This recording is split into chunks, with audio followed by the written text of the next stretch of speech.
नमस्कार, मैं हूं मनोज और हर साल 14 अप्रैल को डॉक्टर अंबेडकर का जन्मदिन मनाया जाता है क्योंकि डॉक्टर अंबेडकर इसी दिन पैदा हुए थे।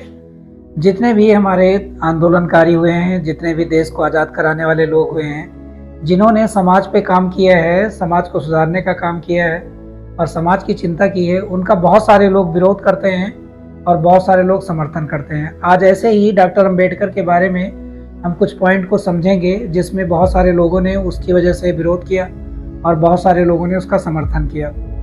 आज की स्थिति ये है कि बहुत सारी राजनीतिक पार्टियां डॉक्टर अंबेडकर के नाम पे बन गई हैं और राजनीतिक फायदे के लिए वो लोग अनाप शनाप बोलते रहते हैं और समाज में विवाद करते रहते हैं और कई सारे ग्रुप को लड़वाने का काम करते हैं। आज हम इस हकीकत को समझते हैं कि अंबेडकर की विचारधारा क्या थी, अंबेडकर वास्तव में क्या चाहते थे और अंबेडकर का जीवन कैसे संघर्ष में रहा और कैसे कैसे करते उनकी वो खुली आंखों से देखते थे और देखने के बाद वो अपने जीवन में जो कष्ट हुए, जो संघर्ष हुए, वो दूसरों के लिए ना हो, उसके लिए निवारण करने के लिए उन्होंने बहुत सारे प्रयत्न किए और आज वो हमारे बीच में मौजूद है। तो ऐसी बहुत सारी चीज़ें हैं। तो आज हम इन्हीं डॉक्टर अंबेडकर के बारे में समझते हैं। इनका जन्म जो है 14 अप्रैल 1981 को हुआ था और इनकी जो मृत्यु थी वो 6 दिसंबर 1956 को हुई थी। तो इनके कुछ जो मेन काम है और इनका जो जीवन रहा है उसके बारे में हम समझते हैं। अब इनका जो प्रारंभिक जीवन था वो बहुत ही संघर्षमय रहा और इनका जो जन्म था वो महू में हुआ। ये मध्य प्रदेश में जगह है और ये यहाँ पे इनका निजी ये जो नेटिव प्लेस था ये तो नहीं था। इनके पापा जो थे वो जॉब में थे और अंग्रेजों की सेना में ड्यूटी करते थे। उस समय जब इनका पूरा परिवार वहाँ पे रहता था, उस समय ये पैदा हुए जब ये महू में मध्य प्रदेश में, और इन्हें समाज में भेदभाव का अनुभव बचपन में प्राप्त हुआ। ऐसी कई सारी घटनाएं अंबेडकर अपने आत्मकथा में जिक्र करते हैं, अपनी आत्मकथा में लिखते हैं। एक घटना इनके साथ में हुई जब इनका पूरा परिवार इनके पिताजी से मिलने जा रहा था, दूसरी जगह पे जा रहा था, जो कि दूसरी छावनी में चले गए थे, वहाँ से बहुत दूर चले गए थे और इन्होंने बैलगाड़ी का इस्तेमाल किया। बैलगाड़ी पे किराया देकर सवार हुए और जब बैलगाड़ी वाले ने इनके परिवार से, इनके लोगों से, इनकी जाति को पूछा तो उसने अपनी बैलगाड़ी से इनको उतार दिया और वो वजह थी छुआछूत की वजह से। और ये सब बातें इनके मन में बैठ गईं और उसकी वजह से इन्होंने समाज को बदलना चाहा कि जो समाज की बुराइयां हैं इनको चेंज करना चाहिए। हमारे बीच में बहुत सारे लोग बहुत सारी चीज़ें देखते हैं, बहुत सारी तरीके से लोग प्रताड़ित होते हैं, लेकिन ना तो उनका सॉल्यूशन करते हैं और ना उसका विरोध करते हैं और ना ही आने वाले जीवन में वो लोग इसको हटाना चाहते हैं। तो इनसे हमें ये बहुत बड़ी सीख मिलती है। इन्होंने क्या किया कि संघर्षपूर्ण परिस्थितियों में इन्होंने शिक्षा प्राप्त की। अब संघर्षपूर्ण परिस्थिति का ये मतलब नहीं है कि अंबेडकर का जो परिवार था, जो इनके माता पिता थे, वो बहुत गरीब नहीं थे, ये बहुत गरीबी हालत में नहीं थे। ये पिछड़ी जात से तो थे लेकिन ये बहुत ज़्यादा गरीब नहीं थे और ये अपनी पढ़ाई लिखाई की वजह से ही जाने जाते हैं। जब ये स्कूल में जाते थे तो इन्हें दरवाजे के पास में बैठने के लिए मजबूर कर दिया जाता था।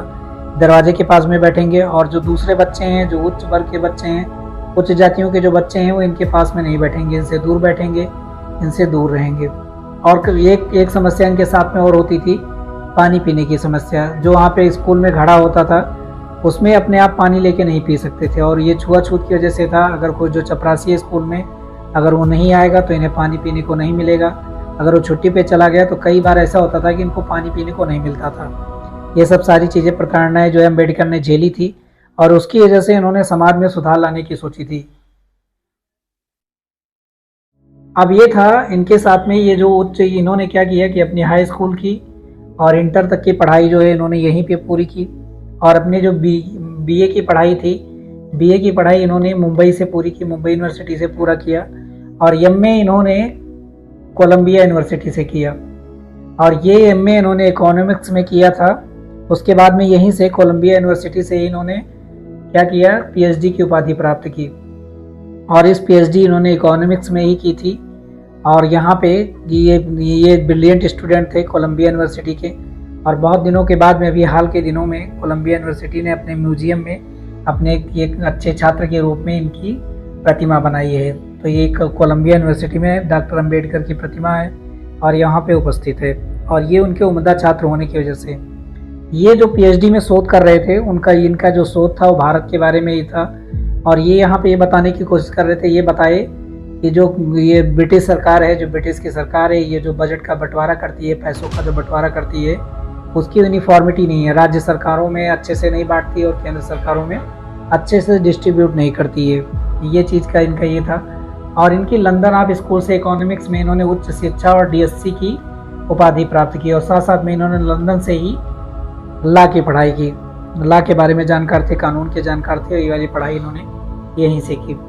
इनके पास में ये इतने गरीब तो नहीं थे, लेकिन इनको विदेश में जाने के लिए इतने पैसे इनके पास में अवेलेबल नहीं थे। इन्होंने ये पैसे जो इनको स्कॉलरशिप मिली, वो जो गुजरात के राजा थे, गुजरात का जो राज्य था, प्रांत था, वहाँ से इनको स्कॉलरशिप मिली, उसके पैसों की पढ़ाई की वजह से ये वहाँ पे जा पाए। बहुत सारे लोग ये बोलते हैं कि भेदभाव था, लेकिन ऐसा नहीं था। इनके साथ में भेदभाव तो हुआ ही।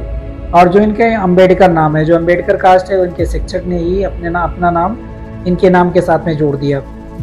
बहुत सारी बातें थी, लोग इनका सपोर्ट भी किए, और इनकी पढ़ाई का रिस्पेक्ट भी लोगों ने किया। ऐसा नहीं था कि पिछड़ी जात से थे, और ये पढ़ने में बहुत अच्छे थे, बहुत ज़्यादा अच्छे थे।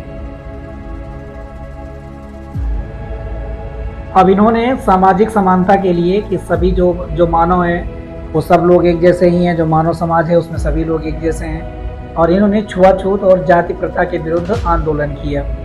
इस आंदोलन को जाहिर करने के लिए इन्होंने अपने लोगों के साथ में, कई हजार लोगों के साथ में, ये नासिक में जो मंदिर है कालाराम टेम्पल इसको इसलिए बोलते हैं कि भगवान राम की जो यहाँ पे मूर्ति है, इसके अंदर वो काले कलर की है, ब्लैक कलर की है। और फिलहाल हाल में ही जो मंदिर यहाँ पे बनाया गया है, अयोध्या में बनाया गया है, उसमें भी राम की जो मूर्ति है वो काले कलर की है। तो इस काली मूर्ति की वजह से ये मंदिर, राम का मंदिर, कालाराम मंदिर के नाम से, जब इसमें अपने लोगों को लेके पहुँचे तो इन्हें एंट्री नहीं मिली। लेकिन एंट्री तो नहीं मिली, लेकिन समाज को ये सीख मिली कि भगवान तो किसी के साथ में भेदभाव नहीं करता है, वो तो सबको एक जैसा ही बनाता है। और ये जो भेदभाव किए गए हैं मानव समाज के द्वारा ही किए गए हैं, एक सामाजिक व्यवस्था है, जो छुआछूत की व्यवस्था है, सामाजिक व्यवस्था है। इसको जाहिर में काम, उस समय इनको एंट्री नहीं मिली, लेकिन बाद में जब कानून बनाया गया, देश जब आज़ाद हुआ और संविधान लिखा गया, उसके बाद में सभी को इसमें धीरे धीरे करके इस वाले मंदिर में और बाकी के मंदिरों में एंट्री मिलना चालू हो गया। यहाँ पे इन्होंने दलितों को समान अधिकार देने का, और इन्होंने कहा कि जो आगे बढ़ने का एक ही रास्ता है, शिक्षित बनो, संगठित रहो, और उसके बाद में संघर्ष करो। जब तक आप स्ट्रगल नहीं करेंगे, एक साथ नहीं रहेंगे, और जब एजुकेट नहीं रहेंगे तो आप आगे नहीं बढ़ पाएंगे, और किसी भी समाज को या किसी भी प्रशासन को अच्छे से नहीं चला पाएंगे अगर आप एक साथ मिलके और शिक्षित नहीं रहेंगे। ये इनका नारा था। इन्होंने अपने जीवन में 1927 में महाड़ सत्याग्रह आंदोलन किया, और इन्होंने यहाँ पे ये हुआ कि यहाँ पे क्या होता था कि जो सार्वजनिक स्रोत था, एक तालाब था यहाँ पे, जिसमें जो पिछड़ी जाति के लोग थे, जो छुआछूत जिनको माना जाता था, उनको पानी पीने की इजाज़त नहीं थी। यहाँ बड़ी जाति के लोग इसका इस्तेमाल करते थे।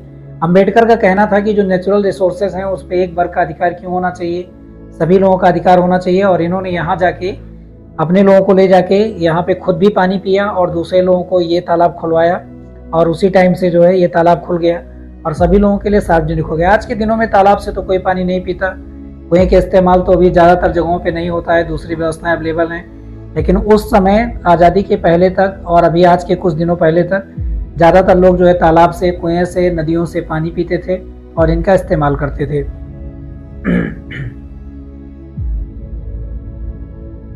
1927 में ही इन्होंने जाति व्यवस्था पे बहुत गहरा चोट पहुंचाया, और इसकी वजह से अंबेडकर का बहुत ज़्यादा विरोध भी हुआ। इन्होंने मनुस्मृति, एक कानून की किताब, ये स्मृति है जो कई 3000 सालों से पहले इस भारत में चलती थी, और जब ये इन्होंने जलाया तो इस समय ये वाला कानून नहीं चलता था, मनुस्मृति का प्रचार प्रसार नहीं था। लेकिन इनका मानना था कि ये जड़ है, इसमें शूद्रों के बारे में बहुत सारी लाइनें ऐसी लिखी गई थी जो अपमानजनक थी, आपत्तिजनक थी। अब हो सकता है कि उस समय में जब 3000 साल पहले कुछ ऐसी परिस्थितियां रही हों जिनकी वजह से ऐसे कानून बनाने पड़े हों जिनसे समाज अच्छा चले, लेकिन धीरे धीरे करके समाज डेवलप हो गया, उनकी ज़रूरतें ख़त्म हो गई, और ये धीरे धीरे करके सामाजिक जो अभिशाप था, छुआछूत जैसी जो बीमारियां थीं वो समाज में बनी रहीं। तो ये सब सारी चीज़ें जो है यहाँ पे बनी रहीं और इसको जलाया। इसकी वजह से बहुत सारे लोगों ने इसका समर्थन भी किया, जो इनके मानने वाले लोग थे, जो इनको सपोर्ट करने वाले लोग थे, जो इनके लोग थे, उन्होंने समर्थन भी किया, और बहुत सारे लोगों ने विरोध भी किया। मनुस्मृति जलाने से इसका अस्तित्व नहीं मिट गया। आज भी मनुस्मृति लोगों के बीच में अवेलेबल है, और बहुत सारे लोग इसको राजनीति की तरह भी इस्तेमाल करते हैं, इसको उठाते हैं। और जो अम्बेडकर के समर्थक हैं, जो राजनीतिक पार्टी वाले लोग हैं, वो इसका इस्तेमाल करते हैं, और इनकी जो बातें लिखी हुई हैं जो शूद्रों के फेवर में नहीं है उसको लेकर। लेकिन ऐसा नहीं है, इस मनुस्मृति में बहुत सारी अच्छी बातें भी लिखी हुई हैं जो जीवन जीने के लिए बहुत अच्छी सीख देती हैं और बहुत अच्छा ज्ञान देती हैं।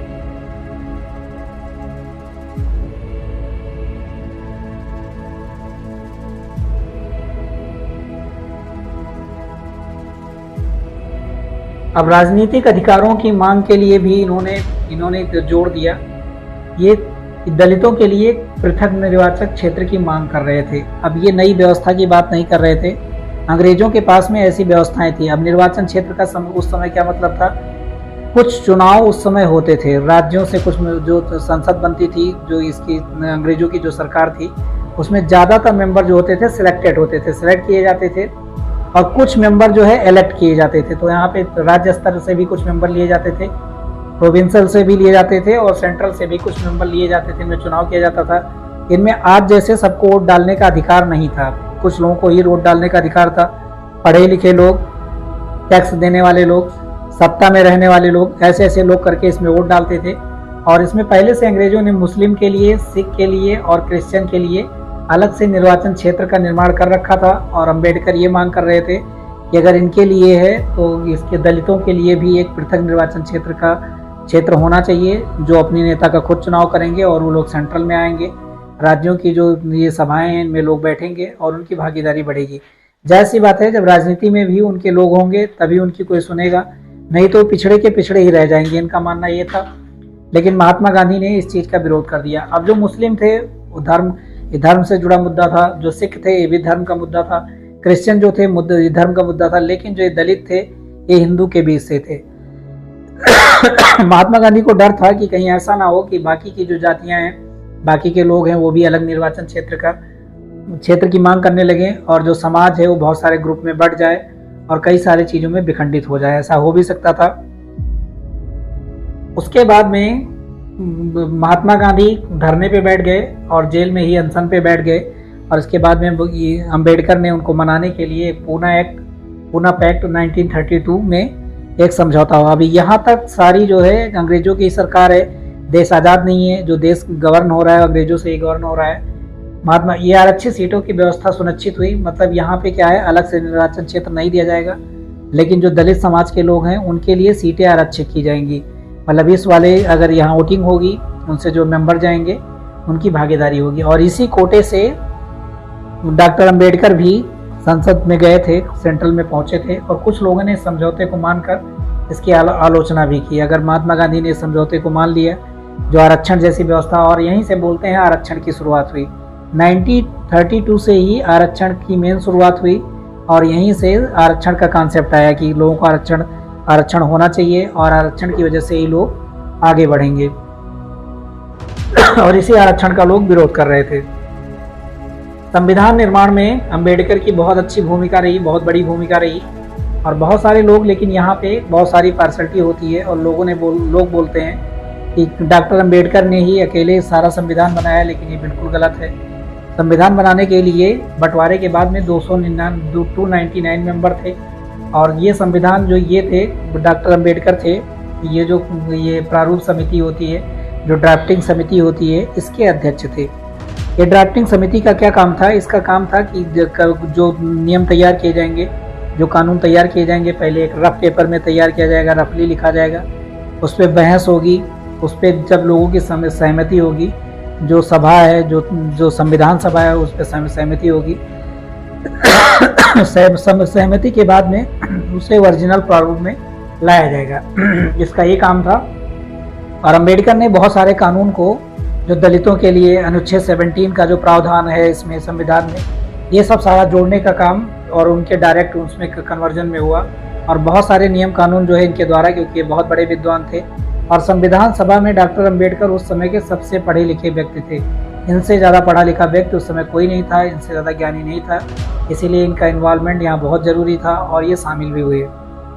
मौलिक अधिकार, समानता, मौलिक अधिकार की बात अंबेडकर ने की, समानता की बात की और न्याय पर ज़्यादा बल दिया। लोकतांत्रिक व्यवस्था की मजबूत नींव अंबेडकर ने ही रखी कि लोकतंत्र मजबूत होना चाहिए, तभी लोगों की ज़्यादा सुनी जाएगी। यानी कि यहाँ पे लोकतंत्र होगा, ना कि राजतंत्र की कोई व्यवस्था नहीं थी। जैसा कि अंग्रेजों की जो सरकार थी, ब्रिटिश की जो सरकार थी, उसमें राजतंत्र भी शामिल था, वहाँ पे राजतंत्र हटा नहीं था। लोकतंत्र भी था और राजतंत्र भी था। उसकी वजह से सत्ता जो है कंट्रोल होती थी। श्रमिक सुधार में भी अंबेडकर ने बहुत बड़ा काम किया, जो अभी आज तक हमारे बीच में अवेलेबल है। यहाँ पे काम के घंटे को कम करने का प्रस्ताव रखा इन्होंने। लोग 12 से 14 घंटे काम करते थे। इन्होंने पहली बार कहा कि काम का जो ड्यूरेशन होना चाहिए वो 8 घंटे होना चाहिए।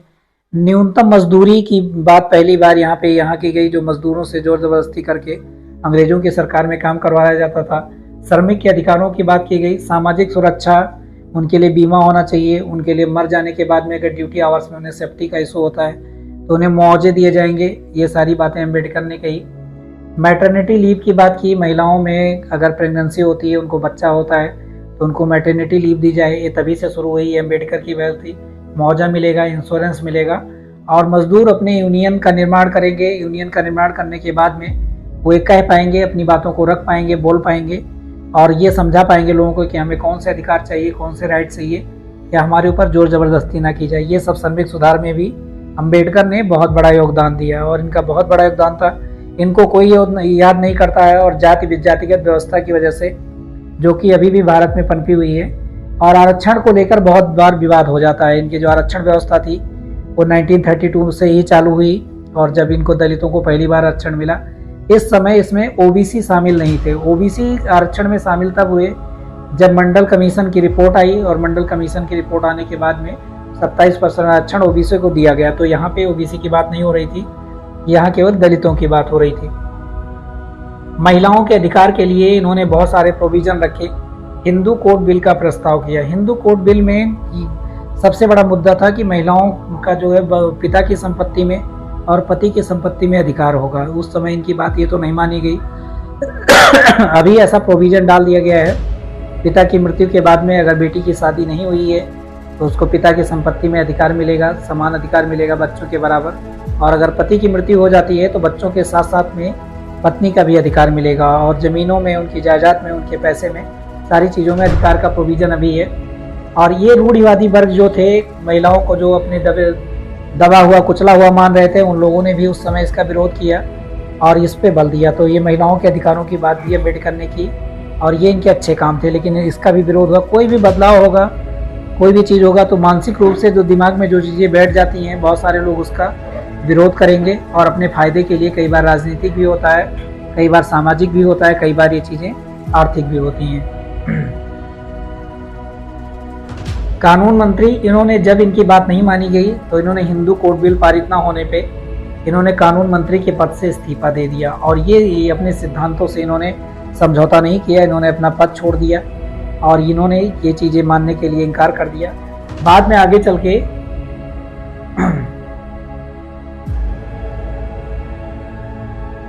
जाति व्यवस्था की इन्होंने आलोचना की और इन्होंने ये पाया, इन्होंने एनिहिलेशन ऑफ कास्ट नामक एक बुक लिखी और इसमें बहुत सारी टीका टिप्पणी हुई जातियों के नाम पे कि ये एक बहुत बड़ा अभिशाप है। पहले जब जातियां बनी थी तो उन पे क्या था कि वो स्वतंत्र थी, वर्ण समूहों की व्यवस्था की गई थी, ग्रुपों में बांटा गया था, उनको वर्ण व्यवस्था थी। बाद में काम के आधार पर जातियाँ बन गई।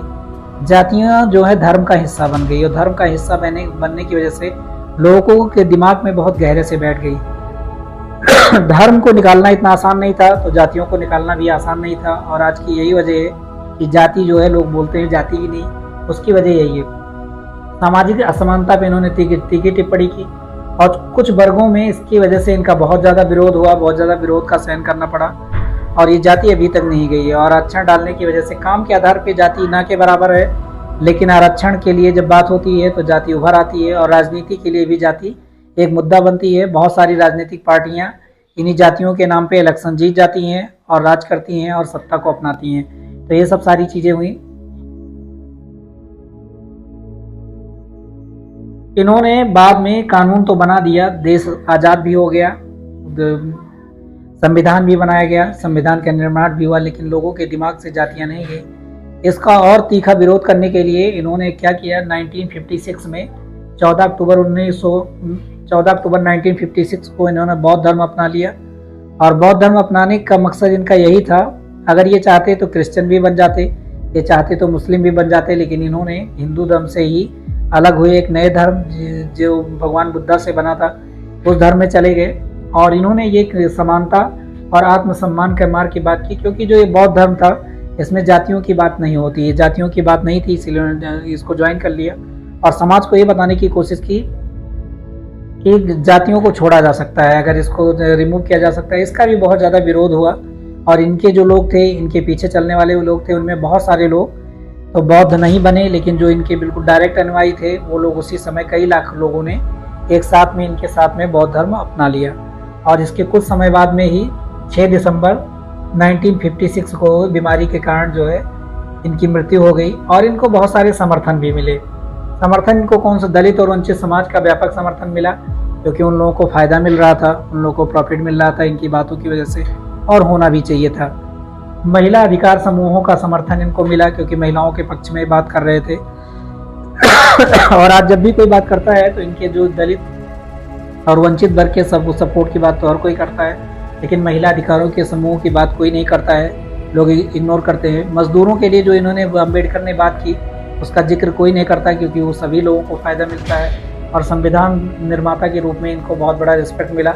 और सारे जो राजनीति से जुड़े लोग, अदर लोग जो है इनको कहीं ना कहीं इनके आगे मत्था टेकते हैं, और उसका रीज़न यही है इनका एजुकेशन सिस्टम और इनकी पढ़ाई लिखाई और इनका ज्ञान।